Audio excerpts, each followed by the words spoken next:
खानापूर विधानसभा मतदारसंघात होणार 2 दिवसात राजकीय धमाका। राजेंद्र अण्णांची विधानसभा निवडणुकीतील भूमिका जाहीर होण्याची शक्यता। आटपाडीच्या देशमुखांच्या भूमिकेने खानापूर मतदारसंघात बदलणार राजकीय समीकरण।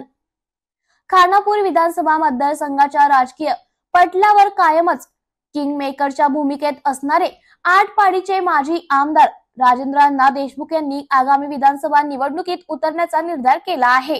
कोणत्याही परिस्थितीत पुन्हा एकदा विधानसभेसाठी शड्डू ठोकून महाविकास आघाडीने उमेदवारी न दिल्यास अपक्ष म्हणून निवडणूक लढवणारच आहे। यंदाच्या विधानसभा निवडणुकीत थांबणार नाही अशी स्पष्ट भूमिका देशमुख यांनी घेतली आहे।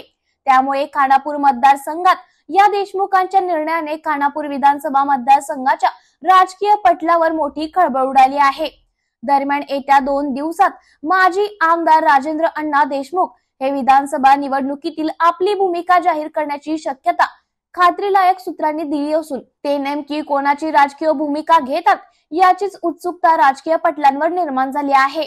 पश्चिम महाराष्ट्रातील भाजपाचे अनेक दिग्गज नेते शरदचंद्र पवार यांच्या राष्ट्रवादीच्या गळाला लागत असलेल्या गेल्या अनेक दिवसापासून माजी आमदार राजेंद्र अण्णा देशमुख हे देखील तुतारी हातात घेणार अशी चर्चा राजकीय पटलावर रंगली आहे।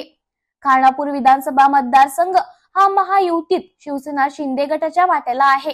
त्यामुळे आगामी विधानसभा निवडणुकीच्या पार्श्वभूमीवर राजेंद्र अण्णा देशमुख हे महाविकास आघाडीच्या वतीने खानापूर विधानसभा मतदारसंघाची निवडणूक लढवण्यासाठी इच्छुक आहेत।